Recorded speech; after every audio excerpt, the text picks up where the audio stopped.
Hello hello hello hello hello. Good morning everybody से बहुत नमस्कार। टिंकू, निर्मल, नितेश, प्रिंस, रामपाल, सभी भाई क्लास स्टार्ट हो गई है। अगर आप मुझे देख पा रहे हैं, सुन पा रहे हैं तो कमेंट करके बता देंगे। और फिर सबसे पहले हम कल की जो हमने क्लास ली थी उससे जुड़ा हुआ कोई भी अगर आपका डाउट है तो एक बार आप वो बताओ, फिर हम आगे बढ़ेंगे, है ना। तो एक बार आज हम डाउट सेशन रख लेते हैं शुरू के 5-7 मिनट।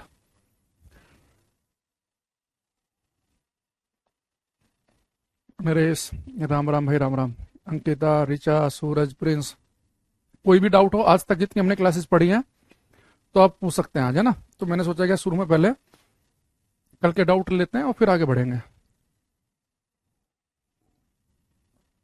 बफरिंग भाई केवल आपकी हो रही है मनोज, बाकी बिल्कुल सही चल रहा है हमारे एंड से ना। वो आपके एंड से ही दिक्कत है। राम राम। कोई डाउट नहीं है। बड़े मेधावी छात्र हो भाई तुम लोग हैं, तुम्हारा कोई डाउट ही नहीं। अब ये नहीं कि पूछने के लिए कुछ भी जबरदस्ती टाइप करने लग जाओ। अगर कोई जेन्युइन डाउट है किसी का, किसी चीज में समस्या है, तो डाउट किसका होता है? जो पढ़ता है, जिसने सारी क्लासेस देखी होंगी, ट्राई किया होगा, तो उसका डाउट आएगा। जो किसी क्लास में लाइव आ रहा है, किसी में नहीं आ रहा है, किसी क्लास में बीच में आ रहा है, उसको उसका डाउट आएगा ही नहीं। और एक ही कमेंट बार बार मत करो टिंकू, ठीक है। इस बात का बिल्कुल क्लास में ध्यान रखा जाए कि एक ही चीज को बार बार टाइप नहीं करना।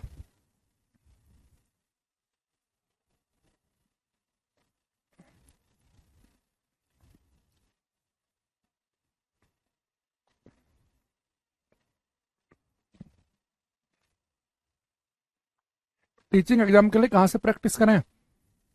आप उस जिस भी टीचिंग एग्जाम की आप तैयारी कर रहे हैं ना, उसका प्रीवियस ईयर खरीद लो, तो वहां से आप तैयारी कर सकते हैं बिल्कुल। ठीक। चलो, अब यहाँ पे देखेंगे सही बच्चे।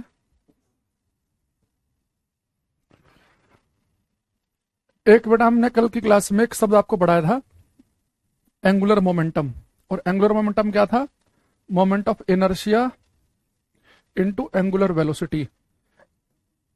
ये आपको ध्यान आ रहा होगा। और मैंने आपसे बोला था कि ये जो एंगुलर मोमेंटम है अलग अलग बॉडी का अलग अलग होता है। और दूसरा एंगुलर वेलोसिटी जो हमने पढ़ी थी, वो क्या पढ़ा था कि एंगुलर डिस्प्लेसमेंट कितना हो रहा है अपॉन टाइम। ये दो तीन बातें आपको बताई थी। अच्छा, इसकी यूनिट बतानी रह गई थी मुझे, तो एक बार मैं आपको इनकी यूनिट वगैरह भी डिस्कस कर लेंगे आज हम, उसकी टेंशन मत लेना। अब ये फॉर्मूला ध्यान रखेंगे।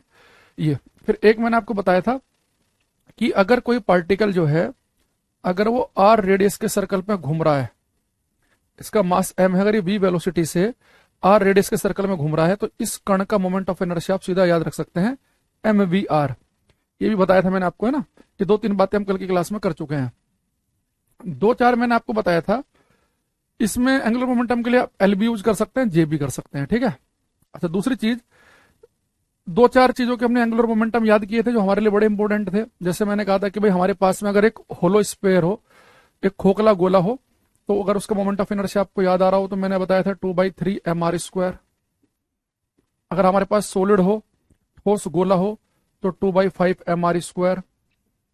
कोई रिंग हो तो रिंग का बताया था mr²। और ऐसे कोई अगर आपके पास डिस्क हो, कोई प्लेट हो, या सॉलिड सिलेंडर हो, तो उनका क्या था mr²/2। तो कुछ जो इंपोर्टेंट है, जो हमें पता ही होने चाहिए, इसका हम कल डिस्कशन कर चुके हैं क्लास के अंदर, ठीक है। अच्छा, दूसरा आप इनके सबके एक बार यूनिट लिख लेंगे। तो ऐसा ही unit of moment of inertia, moment of inertia, जड़त्व आघूर्ण का एसआई मात्रक, जड़त्व आघूर्ण का एसआई मात्रक।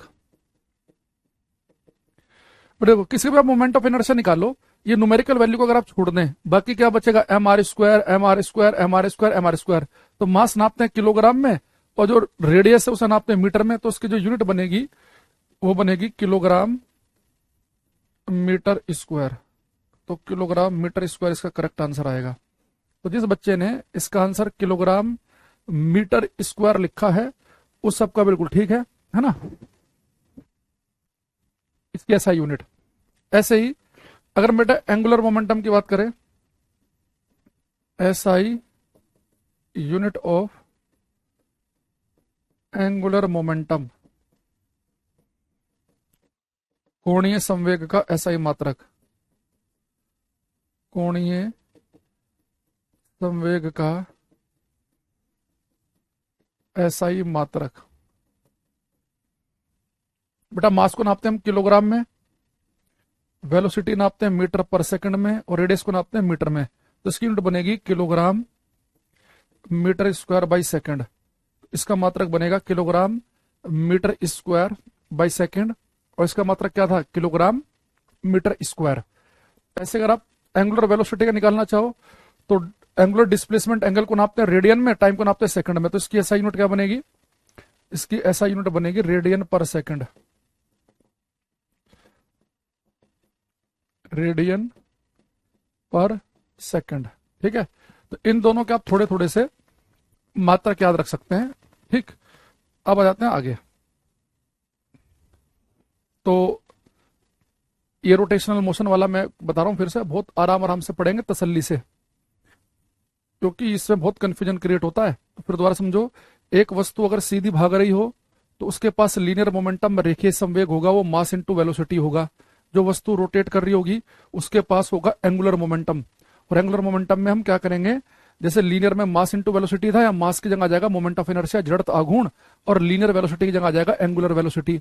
एक हमने क्या पढ़ा कि भाग रही वस्तु के पास जो एनर्जी होती है, kinetic energy half mv square, उससे एक्चुअल में बोलते हैं translational kinetic energy half mv square. लेकिन घूम रही वस्तु के पास होती है रोटेशनल काइनेटिक एनर्जी, वो होती है हाफ आई ओमेगा स्क्वायर। फिर हमने क्या पढ़ा, अगर कोई वस्तु रोल भी कर रही हो, रोटेट भी कर रही हो और आगे भी बढ़ रही हो, अगर कोई वस्तु रोल कर रही है तो उसके पास दोनों एनर्जी होंगी, हाफ mv स्क्वायर भी और हाफ हाई ओमेगा स्क्वायर भी। इस तरह की बातें पढ़ी तो आई होप कि अब धीरे धीरे आपके दिमाग में चीजें जमने लगेंगी आराम आराम से ना। आज हम एक शब्द पढ़ेंगे, टॉर्क, बल आघूर्ण।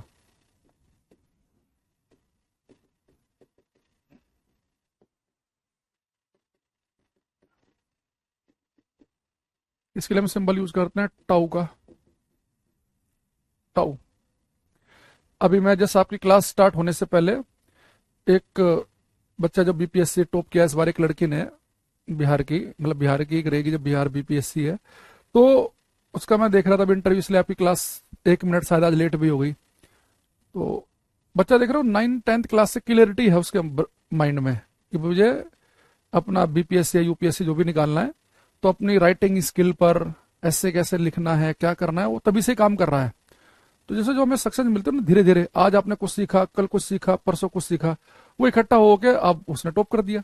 तो ऐसे ही आप लोग भी क्या क्या करो, जैसे जिस दिन आप रात को सो, बस आप अपने आप से ये सवाल किया करो कि आज मैंने अपने जो मुझे कल तक जो आता था, आज मैंने उसमें कुछ ऐड किया कि नहीं किया। भले आप उसमें 4 बातें ऐड करो किसी भी सब्जेक्ट की, तो डेली सोते समय आप अपना अलार्म सेट कर दो कि मुझे इस समय अपने आप से बात करनी है डेली 2-3 मिनट। अगर आपको अपने आप से बात करनी आ गई ना, अपने आप से इंप्रूवमेंट आएगा। तो बस जिस दिन आपको, जब 2-3 दिन आप लगातार बात करोगे, ठीक है अलार्म बजेगा, उस समय आपको यार 4 दिन हो गया मैं कुछ पढ़ा ही नहीं ढंग से, मैंने कुछ नया ऐड ही नहीं किया, जो पुराना पढ़ रखा था या तो उसे ही रिवाइज किया थोड़ा बहुत, या 2-4 ऐसे क्वेश्चन लगा लिए, कोई वीडियो आधी देख ली, कोई पूरी देख ली, तो वो थोड़ा किया करो, तो आपको उससे ना खुद मन करेगा कि हाँ यार कुछ चीजें ऐड करनी है। अब देखो, जैसे हम सभी जानते हैं कि ये ग्राउंड पे बेटा एक ऑब्जेक्ट रखा हुआ है ना, ये अगर आपको इसकी वेलोसिटी u थी, इसे आपको चलाना है, और इसकी वेलोसिटी मान लो कि u से v करनी है, तो किसी वस्तु को चलाने के लिए हमें उसके ऊपर फोर्स बल लगाना पड़ता है। तो फोर्स बल वो एक्सटर्नल एजेंसी है, वो बाह्य कारक है जो किसी वस्तु की अवस्था को बदल सकता है। न्यूटन के हमने नियम में पढ़ा है कि रुकी हुई वस्तु को चलाना हो, चलती हुई को रोकना हो, चलती हुई की स्पीड कम ज्यादा करनी हो, ये सारा काम फोर्स करेगा। तो किसी वस्तु को अगर लीनियर मोशन में लेके आना है, एक सीधी रेखा में चलाना है या रोकना है, इसकी स्पीड घटानी बढ़ानी है, सारा काम फोर्स का। लेकिन बेटा अगर किसी वस्तु को आप घुमाना चाहते हो ना, रोटेट करना चाहते हो, तो फोर्स तो वहां भी लगाना पड़ेगा, पर वहां पे ये भी इंपॉर्टेंट होगा कि वो फोर्स आप कितना दूर लगा रहे हैं। जैसे मान लो अगर मैं आपसे बोलूं कि मेरे पास में एक ये रोड, एक छड़ है, ये है ना, और मैंने यहाँ पे क्या किया, इसे फिक्स कर लिया, मैंने यहाँ पे कील गाड़ दी,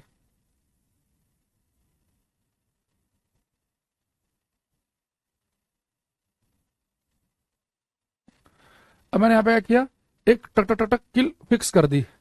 अब यहाँ पे हमने कील फिक्स कर दी, अब मुझे इसे घुमाना है। अब मुझे चीज बताओ, अगर आप ऐसे अपने दिमाग में एज्यूम करना कि भाई ये यहाँ पे एक लकड़ी का कोई एक बहुत बड़ा मजबूत सा फट्टा गड़ा हुआ है, एक प्लांक गड़ा हुआ है, तख्ता गड़ा हुआ है, इसे मुझे घुमाना है।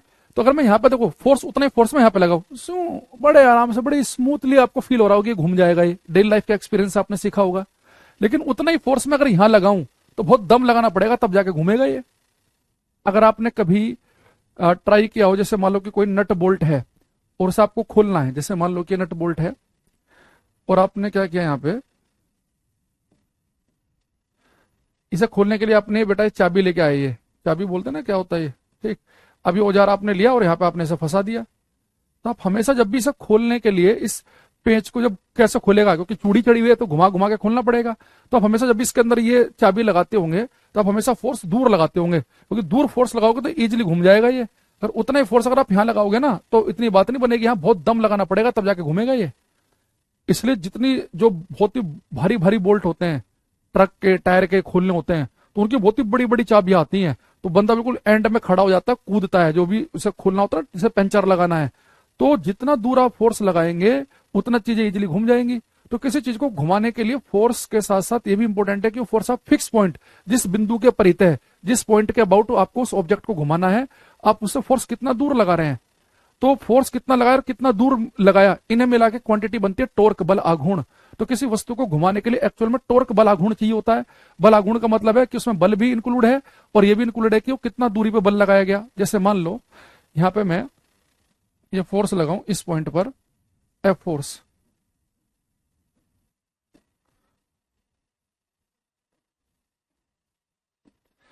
बेटा मैंने यहां पे लगाया एफ फोर्स लगाया, ठीक। और ये मैंने इस फिक्स पॉइंट से ये फोर्स लगा रहा हूं मैं, ठीक है।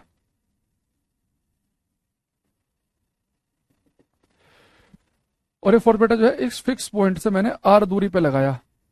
तो ये फोर्स आर की वैल्यू इतनी भी हो सकती है, फोर्स यहां भी लगा सकता था मैं, यहां भी, यहां भी, यहां भी, यहां भी। और मान लो कितने एंगल पे लगाया मैंने, ये थीटा एंगल पे। तो किसी वस्तु को घुमाने के लिए जो टॉर्क चाहिए होता है, जो बल आघूर्ण चाहिए होता है, उस बल आघूर्ण में ये भी होता है कितना फोर्स लगाया, कितना दूरी पे लगाया। तो इसका फॉर्मूला बनता है बेटा हमारे पास में r vector cross F vector.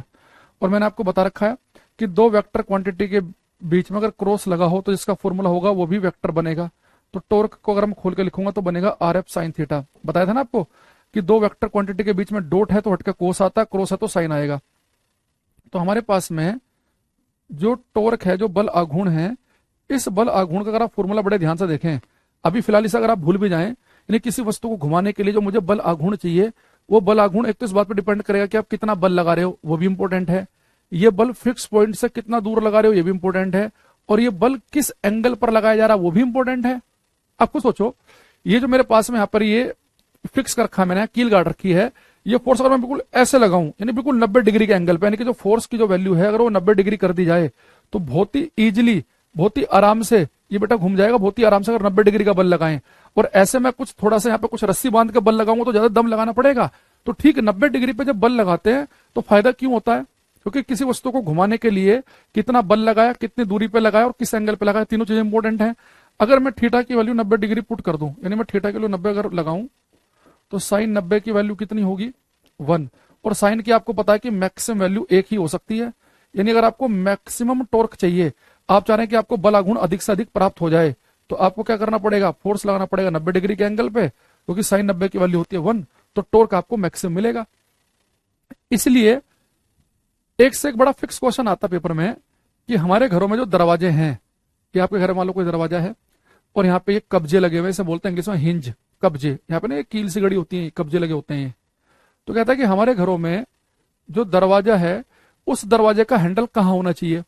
एक कह देगा जी वो होना चाहिए दरवाजे में कहीं भी लगा लो, कोई फर्क नहीं पड़ेगा, है ना। एक सेकंड।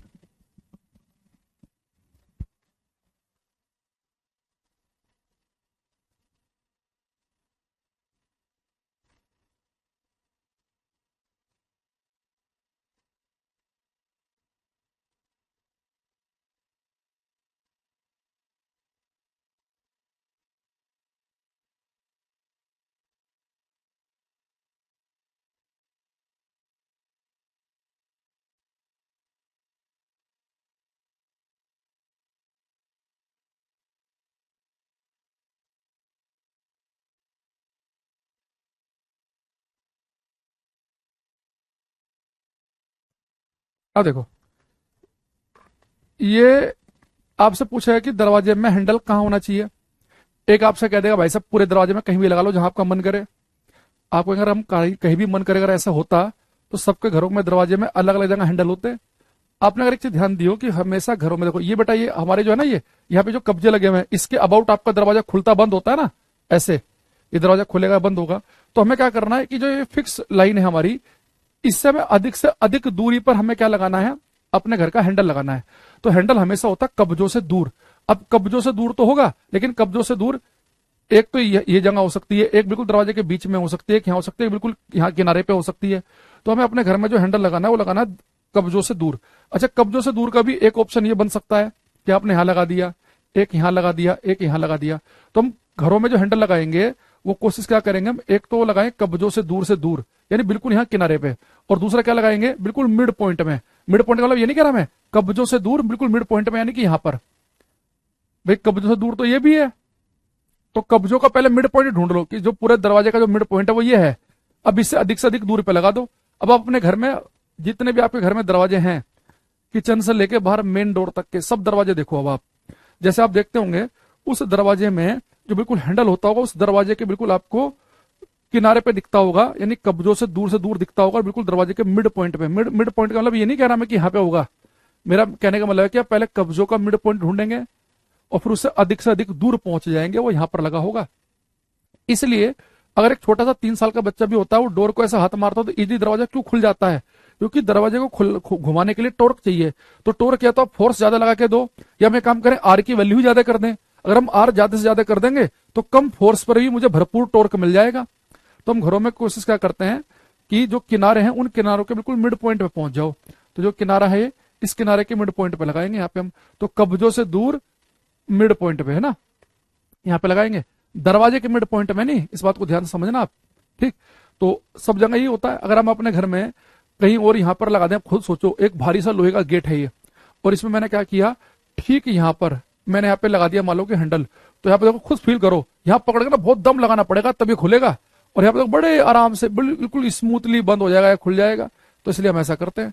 तो किसी वस्तु को घुमाने के लिए टॉर्क चाहिए होता है, बल आघूर्ण चाहिए होता है, और उस बल आघूर्ण की खास बात क्या है कि भाई आपको बल आघूर्ण ज्यादा चाहिए, या तो अपना दम ज्यादा लगा लो, एफ ज्यादा लगा के टॉर्क ज्यादा कर दो, या पहले से आर ज्यादा कर लो। तो हम अपना दम क्यों खर्च करें, हम कोशिश करेंगे कि थीटा 90 डिग्री का एंगल बनाए, कि फोर्स जब लगे बिल्कुल बीचों बीच तो 90 डिग्री के एंगल बने, और साथ में क्या करें हम कि आर की वैल्यू अधिक से अधिक रखें। दूसरा, अगर मैं इसकी ऐसा यूनिट निकालूं, इसका टॉर्क का ऐसा ही मात्रक निकालूं, तो फोर्स को नापते हैं हम न्यूटन में और दूरी को नापते हैं मीटर में, तो इसकी यूनिट बनेगी न्यूटन मीटर। तो टॉर्क बल आघूर्ण का मात्रक न्यूटन मीटर होता है। एक ये वेक्टर क्वांटिटी है, सदिश राशि है, वेक्टर क्वांटिटी सदिश राशि, ठीक है, वेक्टर क्वांटिटी में आएगा।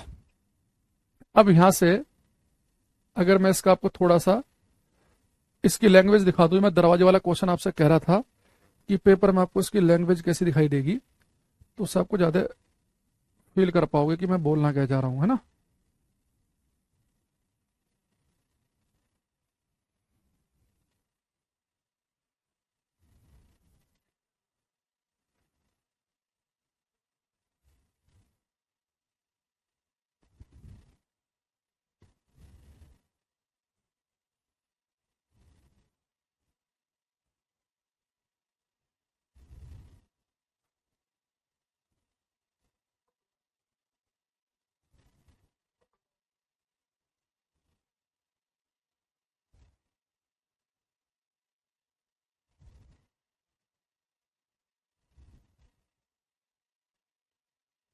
ये करना है एक बार क्वेश्चन।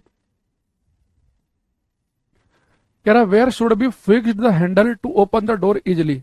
तो कह रहा है कि हमें हैंडल कहां पर फिक्स करना चाहिए ताकि हम दरवाजे को आसानी से खोलने के लिए हैंडल कहां लगाएं। एक कह रहा है कि भाई नियर द हिंज, कब्जों के नजदीक लगाओ। एक कह रहा है कि हमें कहां पे फिक्स करना चाहिए, मिडिल में। एक कह रहा है away from mid point hinge. एक कह रहा है एनीवेयर। एक तो आपको पता है, एक तो ये बदतमीजी है ये एनीवेयर वाली, तो कि कहीं भी लगा लो, और ये भी कि दरवाजे के में कब्जों के नजदीक भी नहीं होना चाहिए।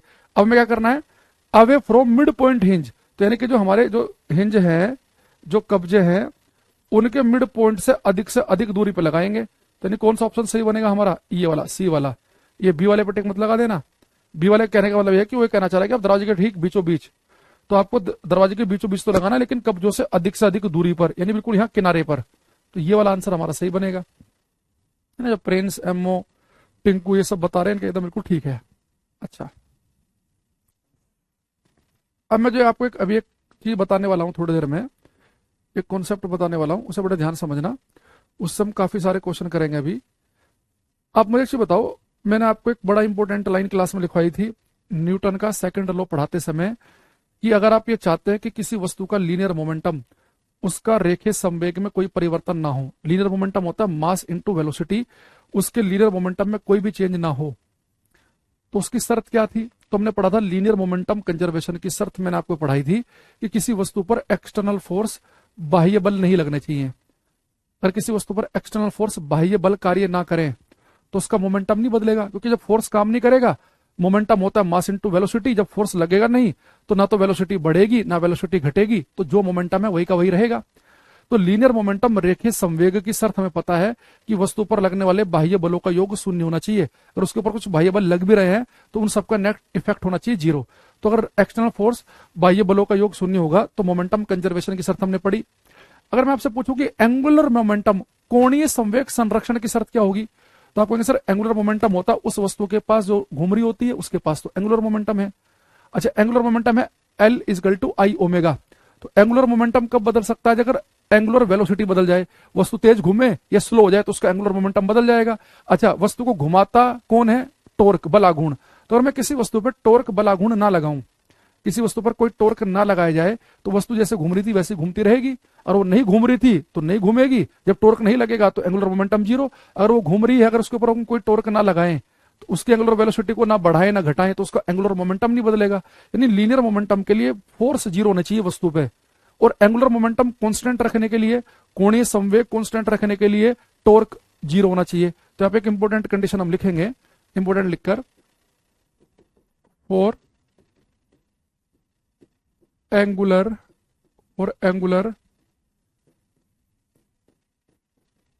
Momentum conservation, for angular momentum conservation, the sum of external forces, the sum of external forces on a body, the sum of external forces on a body, sorry, the sum of external torques, the sum of external torques on a body should be zero. Hindi में लिखेंगे, कोणीय संवेग संरक्षण के लिए, कोणीय संवेग संरक्षण के लिए, कोणीय संवेग संरक्षण के लिए किसी वस्तु पर बाह्य बल आघूर्णों का योग शून्य होना चाहिए। तो और एक्सटर्नल टॉर्क्स अगर जीरो है तो एंगुलर मोमेंटम रहेगा कांस्टेंट। सर मार्च में मेरा एग्जाम है, साइंस 32 मार्क्स की है, प्लीज कंप्लीट करवा दे। हो जाएगा मार्च तक, तो क्यों टेंशन ले रहे हो, मार्च तो बहुत दूर है अभी। अब यहां से हम कुछ क्वेश्चन करेंगे वन बाय वन। तो सबसे पहले एक आसान से क्वेश्चन से शुरुआत करते हैं, है ना।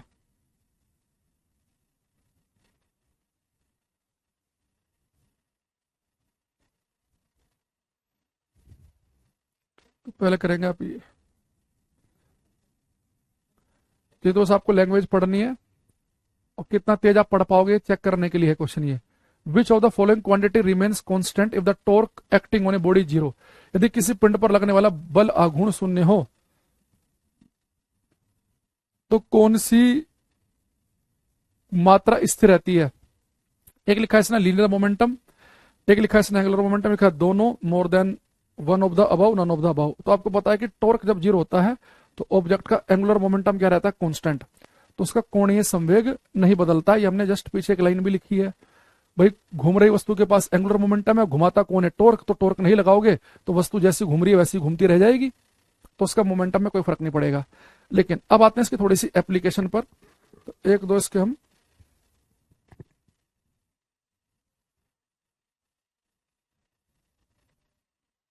ये क्वेश्चन करना।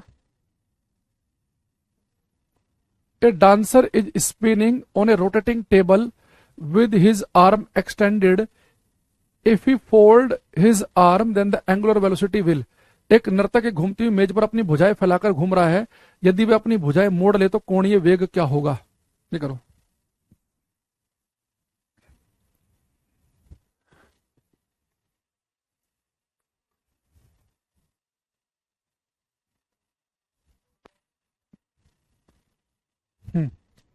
ये क्वेश्चन करेंगे सभी। पुष्पांजलि, टिंकू, अंकिता, नितेश, सूरज, सब करो ट्राई है। इसने कहा है कि एक नर्तक घूमती हुई मेज पर अपनी भुजाएं फैलाकर घूम रहा है, यदि वह अपनी भुजाएं मोड़ ले तो कोणीय वेग। देखो भाई, एक मान लो कि एक बंदा है, एक वो एक टेबल पे है, जो टेबल रोटेट कर रही है ना, ऐसे घूम रहा है वो। अब ऐसे खड़ा था वो, उसके ऊपर घूम रहा है, वो स्पिन कर रहा है रोटेटिंग टेबल पे। अब वो जब ऐसे घूम रहा था तो किसने कहा कि अगर ये अपने हाथों की भुजाओं को सुकोड़ लेगा तो उसके कोणीय वेग पर क्या फर्क पड़ेगा? भाई अब ये रोटेटिंग टेबल के ऊपर ऐसे घूम रहा है बंदा। अब कोई बंदा ऐसा तो है नहीं कि कोई बाहर से जाके उस टेबल पर धक्का मार के टेबल को ऐसे घुमा दिया हो, कोई बाहर से टोर्क लगाओ, नहीं, ये अपना आराम से घूम रहा था। बस कभी हाथ ऐसे खोल दे रहा है, कभी हाथों को ऐसे सपोर्ट दे रहा है, कभी बैठ भी सकता है, कभी और ऐसे भी फैल सकता है, कभी बिल्कुल ही इकट्ठा हो सकता है। तो ये नाटक कर रहा है ऐसे लगातार। तो कह रहा है कि जब अपने हाथों को सकोड़ लेगा तो क्या होगा? भाई जब ये टेबल के ऊपर ये घूम रहा था, रोटेटिंग टेबल के ऊपर, तो आपको पता है कि घूम रही वस्तु के पास होता है एंगुलर मोमेंटम। तो एंगुलर मोमेंटम क्या होता है? आई ओमेगा। अब वस्तु के ऊपर कहीं एक्सटर्नल टॉर्क बाह्य बल आगुण का जिक्र नहीं किया। अगर वस्तु के ऊपर अगर कोई एक्सटर्नल टॉर्क बाह्य बल आगुण काम ना करे तो उसका एंगुलर मोमेंटम तो कांस्टेंट रहेगा। अभी बेटा एंगुलर मोमेंटम रहेगा कांस्टेंट। अब मुझे एक चीज बताओ, जब हाथ फैला के घूम रहा था ये, अगर अपने हाथों को सकोड़ लेगा तो मोमेंट ऑफ इनर्शिया कम नहीं हो जाएगा क्या? हमने पढ़ा था कल moment of inertia M R square, यानी कि मास अगर दूर दूर डिस्ट्रीब्यूटेड हो जैसे रिंग में तो उसका मोमेंट ऑफ इनर्शिया ज्यादा आया था। तो अगर मास दूर दूर डिस्ट्रीब्यूट होगा तो मोमेंट ऑफ इनर्शिया ज्यादा आएगा। जब अपने हाथों को सुकोड़ लेगा तो वो एक्चुअल में अपना मोमेंट ऑफ इनर्शिया क्या हो जाएगा? उसका बॉडी का कम। तो ये मोमेंट ऑफ इनर्शिया अगर कम हो जाएगा तो उसकी एंगुलर वेलोसिटी बढ़नी चाहिए। भाई अगर एंगुलर मोमेंटम को आपको कांस्टेंट रखना है, कोणीय संवेग को कांस्टेंट रखना है, अगर आप एक चीज को घटा रहे हो तो अगर ये चीज घटेगी तो दूसरी बढ़ेगी, तभी तो ये चीज फिक्स रहेगी। तो जब कोई भी व्यक्ति अगर एक रोटेटिंग टेबल पर अगर घूम रहा हो और वो अपने हाथों को सकोड़ ले, अपनी बॉडी को बहुत ज्यादा छोटा कर ले, यानी वो अपना मोमेंट ऑफ इनर्शिया कम कर रहा है, तो अगर आई की वैल्यू कम होगी तो ओमेगा की वैल्यू बढ़ जाएगी, यानी कि वो तेजी से घूमने लगेगा, एंगुलर वेलोसिटी बढ़ जाएगी, पूरी स्पीड बढ़ जाएगी, ऐसे घूमने लग जाएगी टेबल। इसलिए बहुत सारे लोग ना जो वो स्केटिंग वाले वो जूते से पहन के जो रोटेटिंग टेबल के ऊपर डांस वांस कर रहे होते हैं, तो कई बार अपने टांग को ऐसे उठा लेते हैं, कभी ऐसे कर लेते हैं, कभी इकट्ठा कर लेंगे, कभी पूरा शरीर फैला देंगे। तो उस रोटेटिंग टेबल की स्पीड कम ज्यादा करने के लिए वो ऐसा करते हैं कि उन्हें पता है कि मोमेंटम तो कंजर्व रहेगा। तो मोमेंटम कंजर्वेशन के लिए क्या करते हैं कि अपने शरीर को जब सुकोड़ते हैं तो तेज भागता है, रोटेटिंग टेबल तेज हो जाती है, जो पूरा शरीर खोल लेते हैं तो धीरे हो जाती है। तो इसका आंसर क्या आएगा हमारे पास में? A option. अगले वाला आप समझ जाओगे। ये कह रहा है कि if the moment of inertia of a rotating body is increased, then what will be the effect on angular velocity? यदि किसी घूमती हुई पिंड का जड़ता गुण बढ़ा दिया जाए तो कोणीय वेग पर क्या फर्क पड़ेगा? तो आपको पता है कि भाई घूम रही वस्तु है, रोटेटिंग बॉडी है, तो उसके पास में होगा एंगुलर मोमेंटम, है ना। अब ये कोई एक्सटर्नल टॉर्क बल आघूर्ण ना लगे तो ये तो कांस्टेंट रहेगा। अब आपने क्या किया? मोमेंट ऑफ इनर्शिया को बढ़ा दिया। तो अगर ये चीज बढ़ा रहे हो तो ये घटानी पड़ेगी, तभी तो ये चीज कांस्टेंट बनी रहेगी। तो एल को कांस्टेंट रखने के लिए अगर ये बढ़ा रहे हो तो फिर आपको ये घटाना पड़ेगा। तो यानी कि अगर मोमेंट ऑफ इनर्शिया बढ़ रहा है तो यानी कि एंगुलर वेलोसिटी क्या करेगी? डिक्रीज करेगी। आई बात समझ में सभी को? ये तो L is equal to I omega. याद रखना, कोई वस्तु अगर घूम रही है, घूम रही है, और घूमते घूमते अगर उसका मोमेंट ऑफ इनर्शिया बढ़ जाए, आई बढ़ जाए तो ओमेगा कम होगा, और आई कम हो जाए तो ओमेगा बढ़ जाएगा। यानी कि पूरा शरीर खोल दोगे तो मोमेंट ऑफ इनर्शिया बढ़ेगा तो ओमेगा कम, पूरा शरीर सुकोड़ लोगे आई कम तो ओमेगा ज्यादा। ठीक है, तो इसका आंसर आएगा हमारा बी ऑप्शन।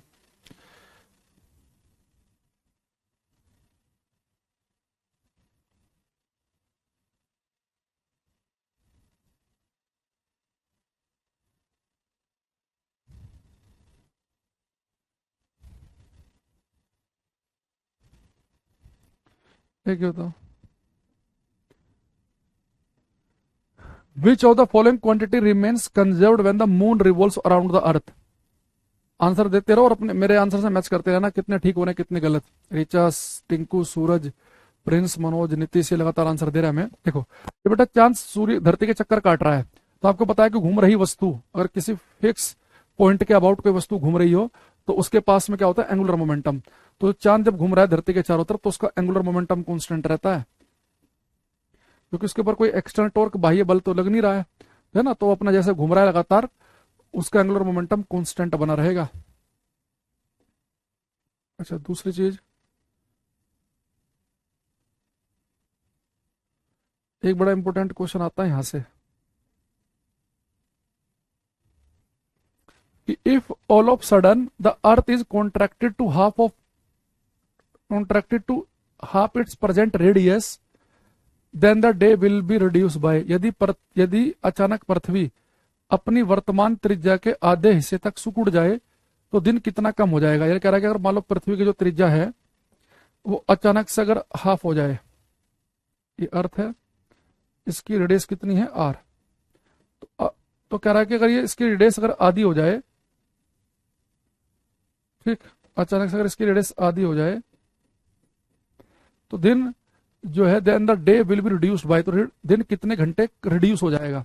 देखो जब बेटा पृथ्वी की त्रिज्या आर है तो इस समय एक चक्कर एक दिन होता है 24 घंटे का। भाई आप सभी को पता है कि दिन रात कैसे होते हैं, अर्थ ऐसे अपने एक्सिस के अबाउट रोटेट कर रही है तो अर्थ एक रोटेशन अपने अक्ष के परितः 24 घंटे में पूरा करती है। तो अभी एक दिन है 24 घंटे का, अगर धरती की रेडियस बेटा आधी हो जाए तो आप ध्यान रखना, अभी मैं इसका प्रूफ भी करूंगा, एक चीज डायरेक्ट से ध्यान भी रखना है, बड़ा फेमस क्वेश्चन है ये क्वेश्चन मैं बच्चों बताता हूँ, ये मेरे एमएससी के एंट्रेंस एग्जाम में आया था ये। अगर आप दिल्ली यूनिवर्सिटी का 2010 का एंट्रेंस एग्जाम अगर आप देखोगे उसमें क्वेश्चन आया था कि अगर अर्थ जो है उसकी रेडियस रिड्यूस होकर हाफ हो जाए, और उस एग्जाम में मेरी ऑल ओवर इंडिया रैंक आई थी AIR, ऑल इंडिया रैंक आई थी 30 के आसपास थी मेरी रैंक। फर्स्ट कट ऑफ में हमने हंसराज कॉलेज में एडमिशन ले लिया था, फिर पुराना जमाना याद हो गया इस क्वेश्चन से। तो अब ये जो है अर्थ ऐसे रोटेट कर रही है, अगर ये अर्थ की रेडियस अगर हाफ हो जाए, तो अगर अभी एक दिन 24 घंटे का है ना, अगर रेडियस हाफ हो गई तो बेटा एक दिन अब केवल 6 घंटे का हो जाएगा। अब यहां बड़े ध्यान समझना, उसने ये नहीं पूछा कि अगर पृथ्वी की त्रिज्या अचानक से आधी हो जाए तब यहां पर एक दिन कितने घंटे का हो जाएगा, ये नहीं पूछ रहा, वो कह रहा है कि दिन कितना रिड्यूस हो जाएगा। तो अगर अभी दिन एक 24 घंटे का है, रेडियस आधी होते ही अगर दिन 6 घंटे का हो गया तो कितने घंटे रिड्यूस हो गया, तो हमारा आंसर आएगा 18 घंटे। तो रिड्यूस कितना हुआ, 18 घंटे। तो पेपर में ये 6 घंटे वाला क्वेश्चन भी आता है, 18 वाला भी आता है। तो जो मेरा वाला था उसमें केवल यही क्वेश्चन पूछा था उन्होंने कि अगर अर्थ जो है इसकी रेडियस अगर अचानक से हाफ हो जाए तो अब अर्थ पर धरती पर एक दिन कितने घंटे का होने लगेगा, तो 6 घंटे का होने लगेगा। इसने थोड़ा सा गेम खेल दिया यहाँ पे, लेकिन एक चीज अच्छी क्या की उसने यहाँ ऑप्शन में 6 नहीं दिया उसने, वरना हम जल्दीबाजी में गलत कर सकते थे कि भाई रेडियस आ रहे तो 24 घंटे का दिन होता, आधी रेडियस पे 6 घंटे का हो जाता, हम तुरंत 6 देखते टिक भावुक हो जाते। पर वो ये नहीं कह रहा कि दिन कितने घंटे का अब हो जाएगा, वो कह रहा कि कितना रिड्यूस हो गया, पहले 24 घंटे हुआ करता था अब आजकल 6 घंटे का ही हो रहा है, यानी 18 घंटे का रिड्यूस हो गया। अब ये देखो आया कैसे। अब मैं एक चीज बताओ, जब कभी भी आप क्वेश्चन करो आप ये देखो कि ये दिन कह रहा है कि रेडियस आधी होने पर दिन कितने घंटे का होगा, तो एक दिन कब माना जाता है, धरती एक रोटेशन पूरा कर ले अपने अक्ष के परितः, तो तब मानते हैं एक दिन हो गया 24 घंटे का। यानी अर्थ जो रोटेट कर रही है, तो रोटेट कर रही वस्तु के पास तो एंगुलर मोमेंटम होता है, कोणीय संवेग होता है ना, उसके पास क्या होता है, एंगुलर मोमेंटम। तो यानी कि जितना एंगुलर मोमेंटम अर्थ के पास पहले था जब उसकी रेडियस आर थी, मान लो एंगुलर मोमेंटम था L1, अब उसकी रेडियस अचानक से होगी आधी, तो उतना एंगुलर मोमेंटम अब भी रहेगा। एंगुलर मोमेंटम कंजर्व रहता है जब तक कि एक्सटर्नल टॉर्क बाह्य बल ना लगे। अब एंगुलर मोमेंटम क्या होता है, आई ओमेगा, यानी कि पहले अगर मोमेंट ऑफ इनर्शिया I1 और ये ओमेगा 1 था, तो अब कितना हो गया I2 ओमेगा 2। अच्छा अर्थ जो है इसे हम एक सॉलिड स्फीयर, एक गोले की तरह मानते हैं। अर्थ को हम ऐसा कैसे ट्रीट करते हैं, एक ठोस गोले की तरह। तो जब अर्थ की रेडियस r थी तो उसका मोमेंट ऑफ इनर्शिया क्या होगा, ठोस गोले का mr², ये हमारा ओमेगा 1। अच्छा अब मोमेंट ऑफ इनर्शिया कितना हो जाएगा, m2/5 mr², लेकिन अब r कितना रह गया, हाफ ओमेगा 2, 2/5 से 2/5 कट गया, तो यहाँ पे हो गया r² ओमेगा 1, ये हो गया r² / 4 ओमेगा 2। यानी कि अब मेरे पास में जो ओमेगा 2 की वैल्यू जो आ गई वो कितनी आ गई, 4 ओमेगा 1। यानी जो अर्थ जो है अब उसका जो रोटेशन है 4 गुना बढ़ गया है। यानी जितना तेजी से धरती पहले चक्कर काट रही थी उससे तेज, अगर मान लो धरती ऐसे है इतनी बड़ी है, अब वो एक चक्कर पूरा कर रही है 24 घंटे में, है ना, एक चक्कर 24 घंटे में किया।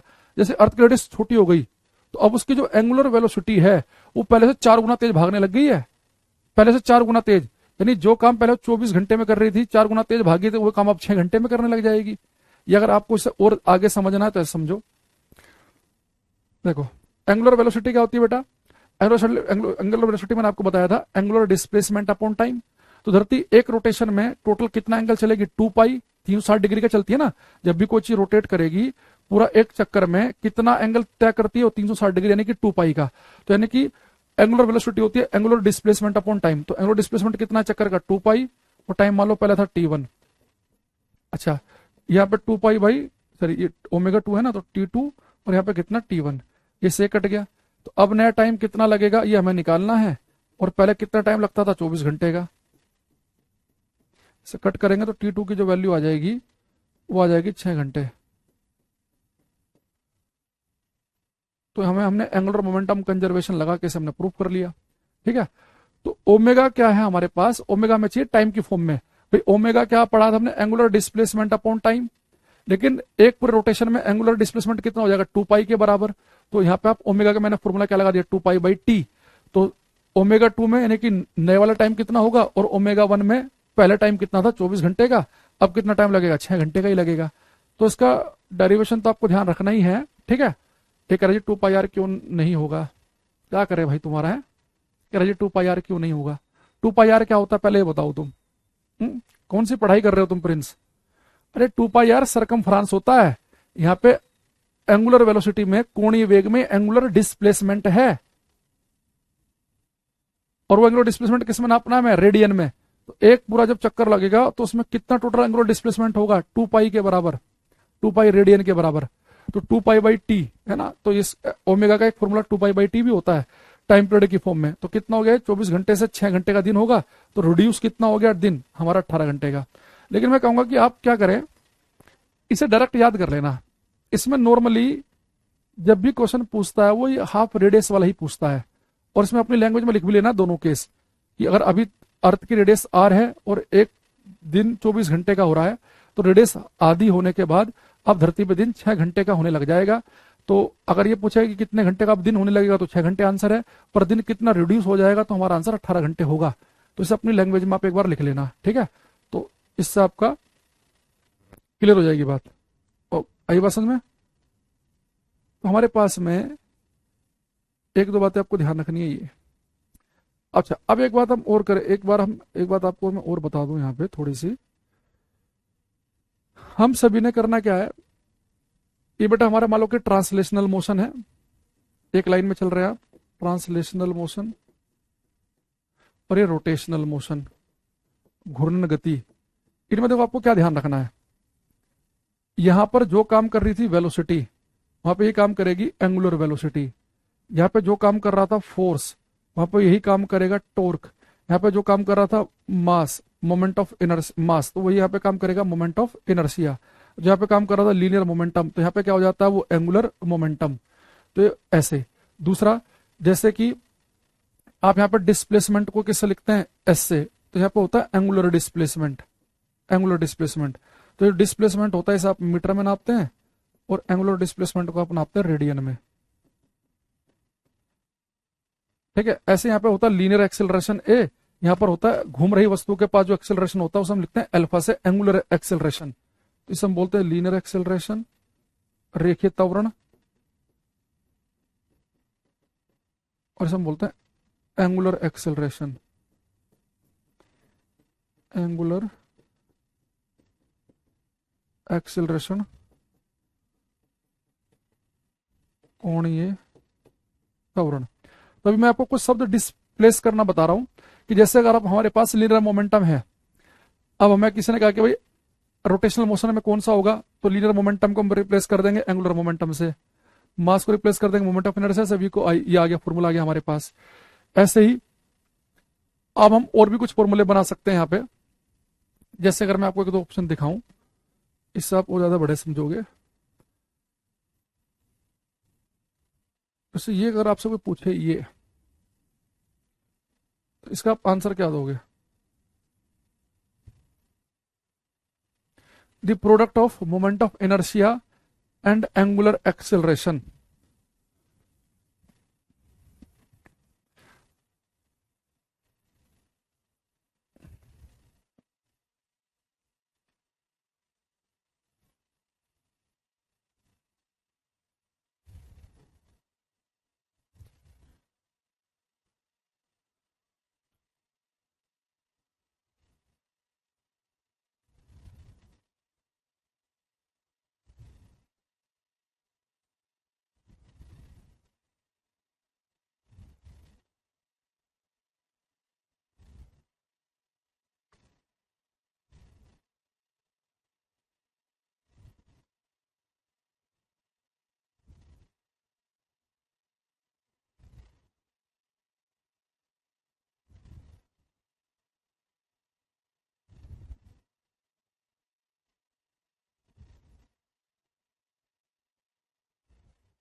कुछ आंसर हमारे पास में आए हैं। देखो उसने कहा है the product of moment of inertia यानी आई और एंगुलर एक्सेलरेशन अल्फा, इनका प्रोडक्ट क्या बनेगा? तो अगर हम एक काम करें, अगर हम रोटेशनल वाले की जगह अगर हम लीनियर वाला केस होता, तो आप सभी को पता है कि आई को हम रिप्लेस किससे करते हैं? एम से, और अल्फा को किससे करते हैं? ए से। ये तो हो गया अब एम में। अरे तो फोर्स का फॉर्मूला है, अरे फोर्स का है तो इधर क्या बनेगा? टॉर्क बनेगा। तो टॉर्क हो गया आई अल्फा, तो टॉर्क है ये। समझ रहे बात को? आप ऐसे भी समझ सकते हैं भाई, आपने देखा कि भाई तो आई अल्फा पूछ रहा है, तो आई की जगह यानी कि ये आई किसकी जगह रहा होगा? एम की जगह रहा होगा, अल्फा ए की जगह रहा होगा, यानी एम में। ये तो फोर्स का फॉर्मूला है फिजिकल टू एम में। तो फोर्स को हम किससे रिप्लेस करते हैं? टॉर्क से। कि जो काम सीधी रेखा में किसी वस्तु को चलाने के लिए फोर्स करता है, वही घुमाने के लिए टॉर्क करता है। ठीक। अच्छा, ऐसे ही एक और देखेंगे, एक ये वाला ट्राई करो।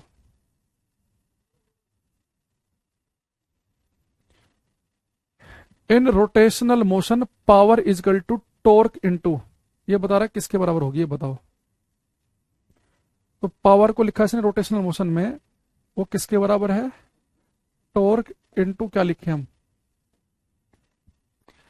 अब याद करो, पावर के मैंने दो फॉर्मूले बताए थे आपको। एक तो बताया था वर्क अपॉन टाइम, इससे तो कुछ समझ में आ नहीं रहा है। एक पावर का फॉर्मूला मैंने बताया था आपको फोर्स इनटू वेलोसिटी, इससे मुझे फील आ रही है। यानी कि अगर यहाँ पे एफ की जगह मैंने क्या लिखा है बेटा? टॉर्क। फोर्स की जगह टॉर्क लिखा मैंने, तो यानी कि ये लीनियर वेलोसिटी की जगह कौन सी वेलोसिटी आएगी? एंगुलर वेलोसिटी आएगी, है ना? तो यानी कौन सा आंसर आ जाएगा मेरे पास में? ए ऑप्शन, एंगुलर वेलोसिटी, ए बन जाएगा। तो वही फॉर्मूले जो हमारे पास लीनियर में थे, वही हम रोटेशनल मोशन में भी लेके आ सकते हैं। बस हमने क्या करना है, हमने 4-5 बातों को ध्यान रखना है कि जो काम वहां पर एम कर रहा था, वही काम यहाँ पर आई करेगा, है ना? आई मोमेंट ऑफ इनर्शिया, जो काम वहां पे लीनियर मोमेंटम कर रहा था, वहां पे एंगुलर मोमेंटम करेगा। फोर्स की जगह टॉर्क आ जाएगा, लीनियर वेलोसिटी की जगह एंगुलर वेलोसिटी आ जाएगा, नॉर्मल डिस्प्लेसमेंट की जगह आ जाएगा एंगुलर डिस्प्लेसमेंट, और ए की जगह आ जाएगा अल्फा। ये थोड़ी थोड़ी सी बातें आपको ध्यान रखनी है, तो इससे आपकी बात बन जाएगी। ठीक।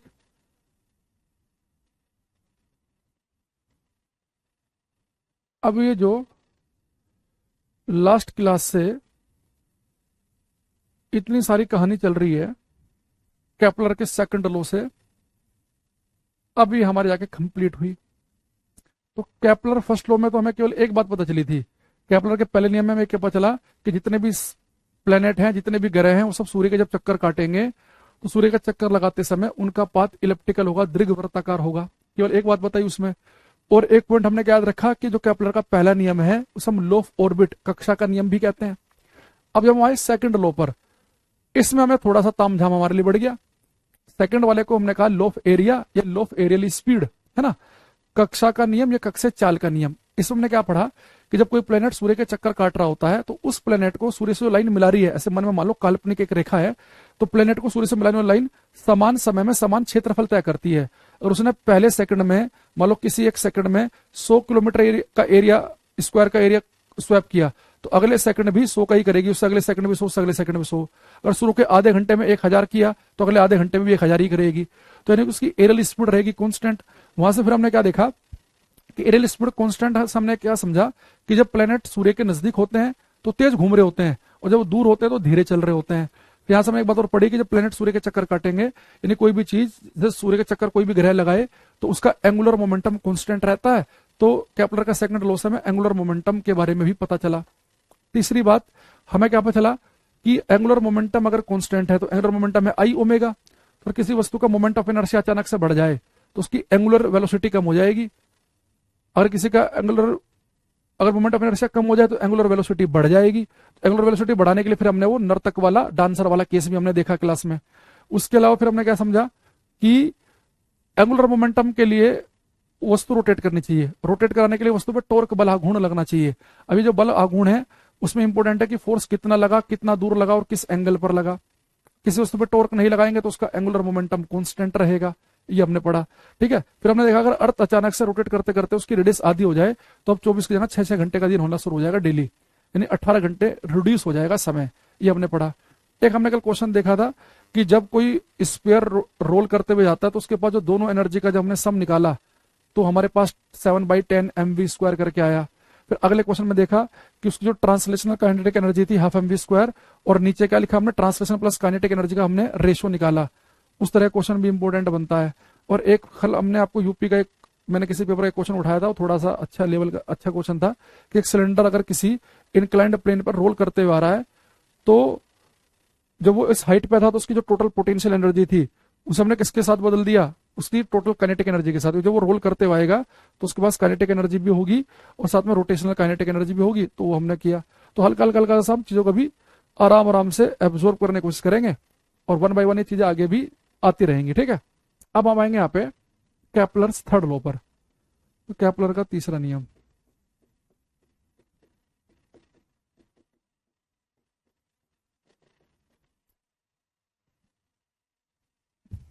इतनी बार मैंने पहली किसी बैच में इतनी बार रिपीट किए कि एक चीजें हैं, थोड़ा तुम लोग इंटरेस्टेड से लगते हो मुझे इसमें। कुछ बच्चे डेली आते हैं रेगुलर ना, तो टीचर को बढ़िया लगता है कि हाँ ये बच्चे भाई सीरियस हैं, तो आराम से। कई बार क्या होता है किसी बैच में आज कोई नया बच्चा आ रहा है, अगले दिन कोई और आ रहा है, उससे अगले दिन कोई और आ रहा है, एक दिन क्लास ली 4 दिन तक दिख ही नहीं रहा है, फिर कोई आ गया, फिर चलती हुई क्लास में बीच में गुड मॉर्निंग मेरा नाम ले लो, तो टीचर को लगता है ये तो भाई टाइम पास कर रहे हैं, तो इन्हें सीखने का उतना मन नहीं है। तो टीचर भी सोचता है चलो ठीक है भाई हमारी जिम्मेदारी है कोर्स को पूरा करना, कोर्स पूरा करा खत्म।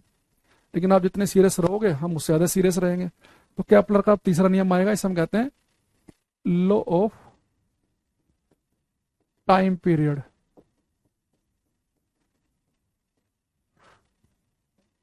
इसे हम बोलते हैं आवर्तकाल का नियम। इससे न्यूमेरिकल बोलते हैं, इस वाले से, इससे न्यूमेरिकल वाला ही फॉर्मेशन आता है। ये इंपोर्टेंट है न्यूमेरिकल पॉइंट ऑफ व्यू से। तो जिन पेपरों में न्यूमेरिकल पूछता है तो बहुत ही आसान सा है, तो उसमें आप कर सकते हैं। ठीक है,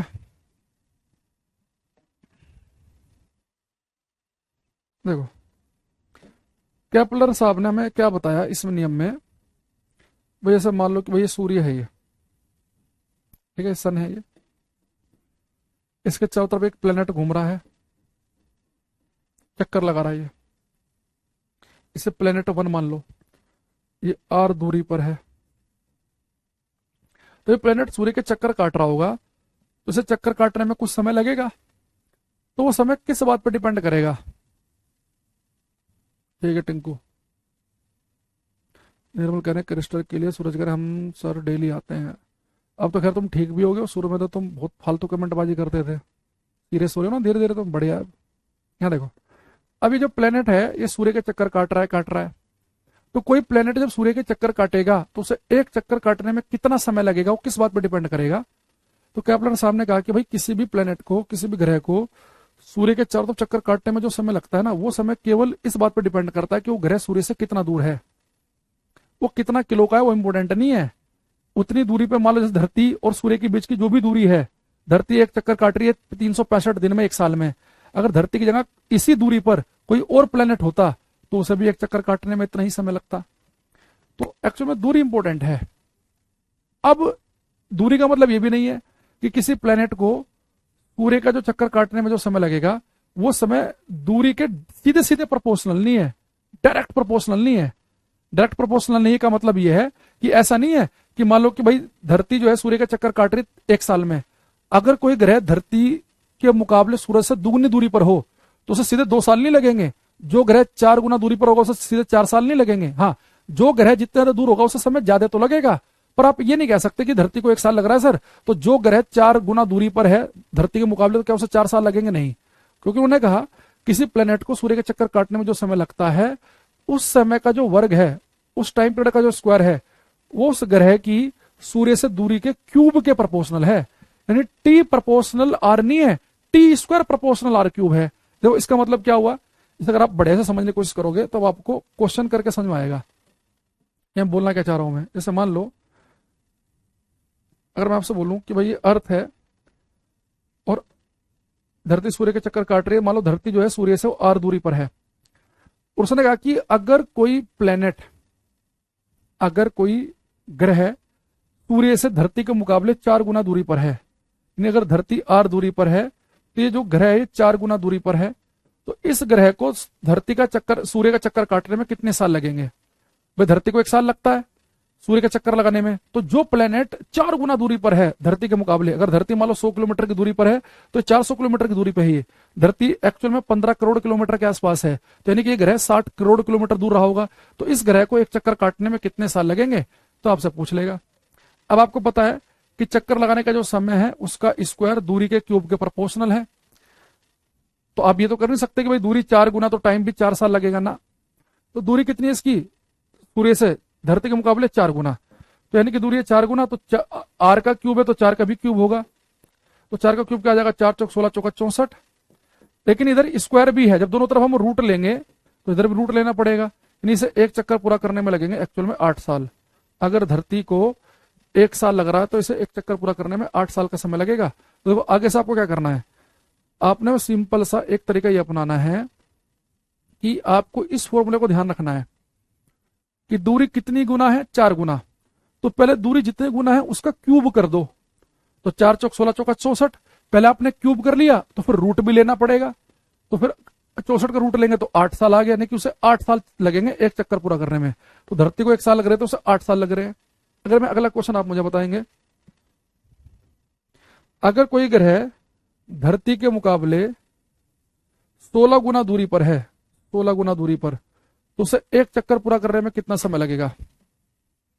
देखो अर्थ से क्यों मुकाबला कराएगा, क्योंकि अर्थ का आपको पता है कि 1 साल लगता है, तो ये आपको फिक्स है कि अर्थ को 1 साल लगता है, तो इसे कितने साल लगेंगे आपको बताना है।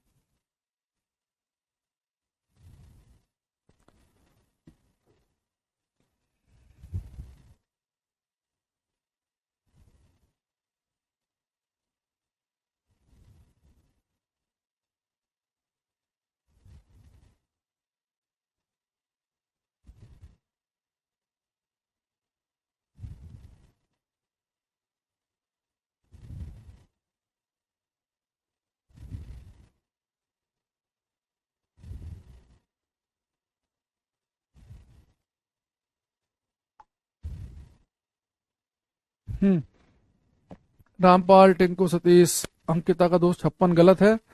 जिन बच्चों का आ रहा है 64 उनका सही है। भाई एक चीज देखो, भैया ग्रह कितना गुना दूरी पर है? 16 गुना दूरी पर, तो 16 का क्यूब कर लो, तो 16 गुणा 16 गुणा 16, तो टी स्क्वायर आपने किया तो 16 का क्यूब हो गया। अब टी निकालने के लिए आपको रूट भी तो लेना पड़ेगा, तो 2 16 में से तो एक 16 बाहर आ जाएगा, इस 16 का रूट क्या आएगा? 4 बाहर आ जाएगा, तो 16 चौका 64 साल लग जाएंगे, 64 ईयर्स।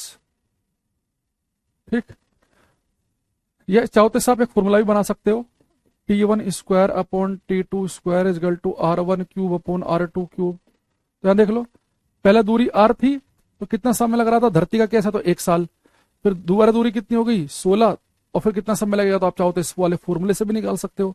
पर ज्यादा बढ़िया ये है कि पहले क्यूब लो फिर लो रूट, ये सिंपल याद रखो या यहां से निकाल लो। भाई धरती को एक चक्कर पूरा करने में कितना लग रहा है, 1 साल। T2 की वैल्यू हमें निकालनी है। धरती है r दूरी पर, ये कितनी दूरी पर है, 16 गुना दूरी पर।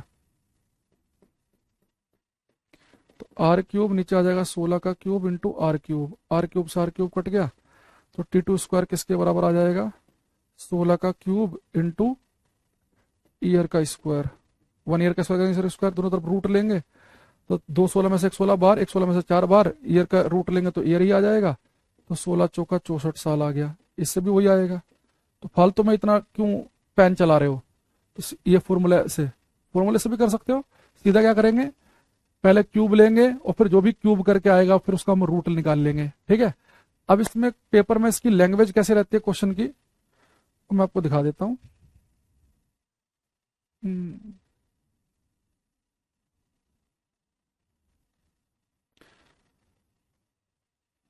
ये करो, देखो यहाँ पे वो उपग्रह सैटेलाइट के बारे में पूछ रहा है, ग्रह के बारे में नहीं पूछ रहा, ध्यान से पढ़ना। सेम वही कॉन्सेप्ट है जो अभी पढ़ा आपने।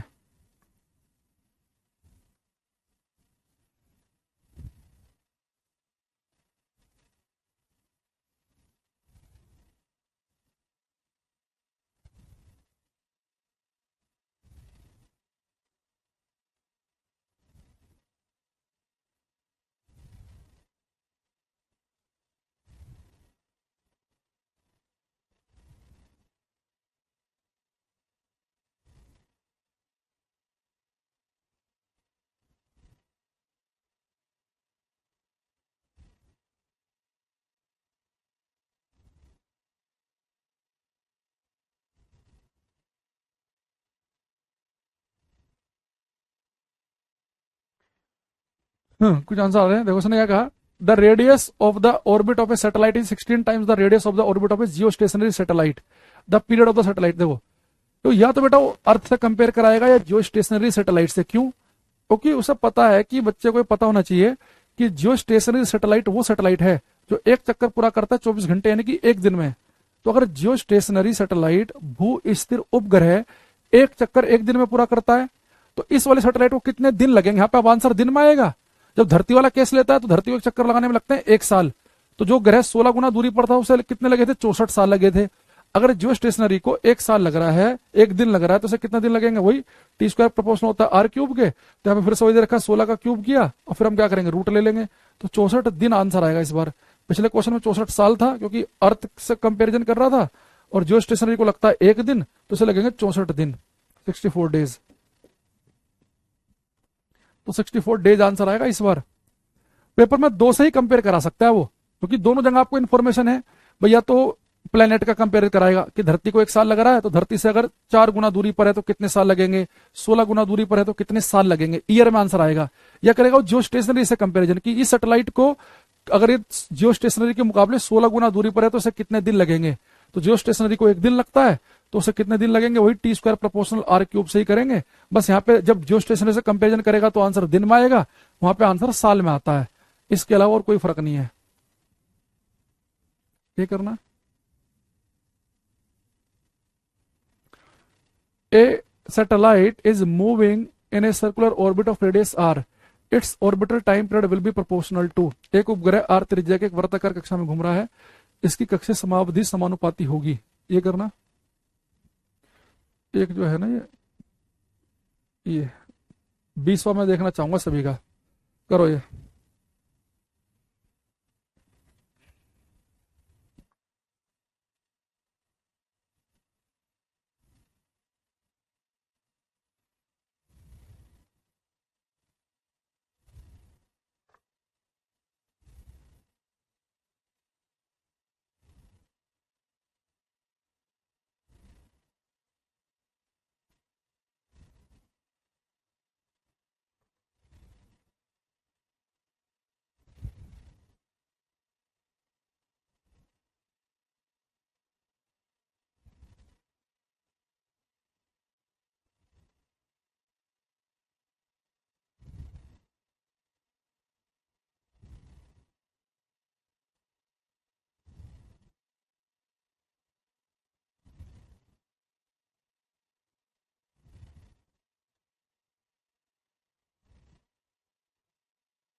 हम्म इसने कहा हमारे से a satellite is moving in a circular orbit of radius r, its orbital time period is proportional। तो देखो बेटा टी स्क्वायर प्रोपोर्शनल होता है आर क्यूब के, तो उसने टाइम पीरियड पूछा कि किसके प्रोपोर्शनल होगा, खाली टी पूछ रहा है वो, तो टी प्रोपोर्शनल होगा आर की पावर 3/2। तो ये जल्दीबाजी में ना, ये T square proportional to R cube हम इससे न्यूमेरिकल करते हैं, तो जल्दीबाजी में आप इस पर टिक मत लगा देना, इसका आंसर सी ऑप्शन है। उसने ये नहीं कहा कि टाइम पीरियड का स्क्वायर किसके प्रोपोर्शनल है, वो केवल कह रहा है कि टाइम पीरियड किसके प्रोपोर्शनल है, आर की पावर 3/2 के।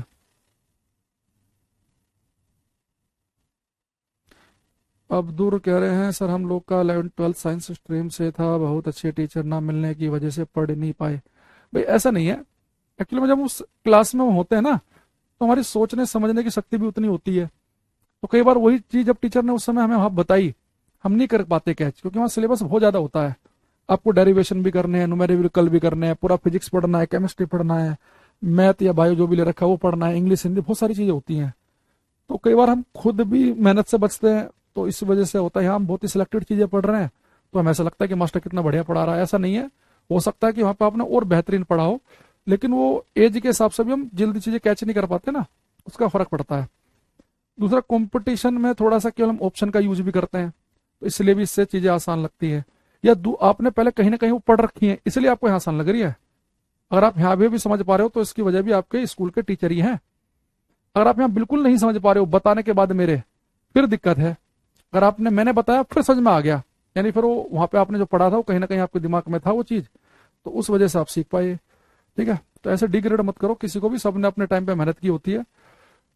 टीचर जब भी क्लास में आता है ना, वो क्लास में घुसने से पहले चाहे काम चोरी कर सकता है, नहीं आ रहा छुट्टी ले सकता है, लेकिन क्लास में आने के बाद कोई कुछ नहीं करता ऐसे। लॉकडाउन की छुट्टी हो गई थी लॉकडाउन वाले तो वो तो मजे ले गए, तब तो तुम फ्री में पास हो गए। चलो अभी हमारा टॉपिक बिल्कुल समाप्त हो गया है यहाँ पर। अब इसमें एक क्लास हम पढ़ेंगे, सिंपल पेंडुलम की एक पूरी प्रॉपर क्लास होगी हमारी कल। 1-1.25 घंटे के अंदर हम पूरा सिंपल पेंडुलम खत्म कर लेंगे, और फिर हम आएंगे यूनिट्स एंड डायमेंशन की तरफ, मात्रक और विमाओं की तरफ। तो अगली 3 क्लास के अंदर आपको पूरा मैकेनिक्स वाला पार्ट हो जाएगा समाप्त। तो फिर अगर कोई बच्चा इस क्लास में ऐसा है कि जिसे केवल हेड ऑपरेटर वाला पेपर देना है यूपी का, तो वो उसके लिए तैयार हो चुका है, क्योंकि हेड ऑपरेटर में केवल मैकेनिक्स के ही टॉपिक हैं। लेकिन जिन्हें असिस्टेंट रेडियो ऑपरेटर का देना है, तो उनके में मैकेनिक्स के टॉपिक तो है ही, लेकिन साथ में और भी टॉपिक हैं, जैसे लाइट भी करना है उन्हें, इलेक्ट्रिसिटी भी करना है, मैग्नेटिज्म भी करना है ना, तो उनके लिए थोड़े से एक्स्ट्रा भी हैं। ठीक है, तो अब हम क्या करेंगे, कल की क्लास में मिलेंगे। तो आई होप कि आपको ये बात समझ में आ गई होगी। तो तब तक मैं पीडीएफ आपकी सेव करता हूँ, तो किसी कोई डाउट है तो पूछ ले, है ना, नहीं तो फिर हम कल आपसे मिलेंगे। जिन बच्चों को कोई डाउट नहीं है तो अपना क्लास ऑफ कर सकते हैं, किसी को पूछना है तो पूछ सकता है, क्योंकि समय आपका बचा भी 5-7 मिनट है आपके पास।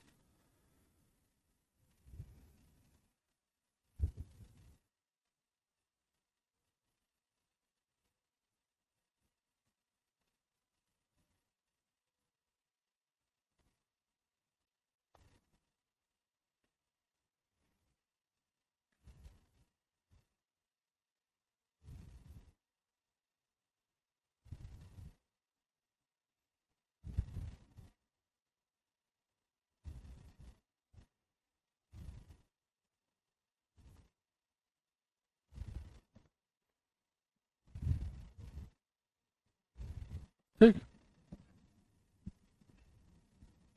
टॉर्क बताया तो, टॉर्क क्या होता है, वो फोर्स जो किसी चीज को घुमा दे। पर घुमाने के लिए फोर्स खाली इंपॉर्टेंट नहीं है, वो फोर्स कितना दूर लगा और किस एंगल पे लगा वो भी इंपॉर्टेंट है। तो टॉर्क बताया मैंने आपको, आर एफ साइन थीटा होता है। दरवाजा अगर आपको खोलना है तो टॉर्क के लिए आपको दरवाजे में हैंडल दूर रखना पड़ेगा। कोई जो चाबी वाबी होती है, जो हम नट बोल्ट खोलते हैं, उसमें हम फोर्स दूर ही लगाते हैं, है ना, वो इसलिए करते हैं। तो ये बताया था मैं आपको। चलो अब मिलेंगे कल, तब तक के लिए बाय, थैंक यू एवरीवन।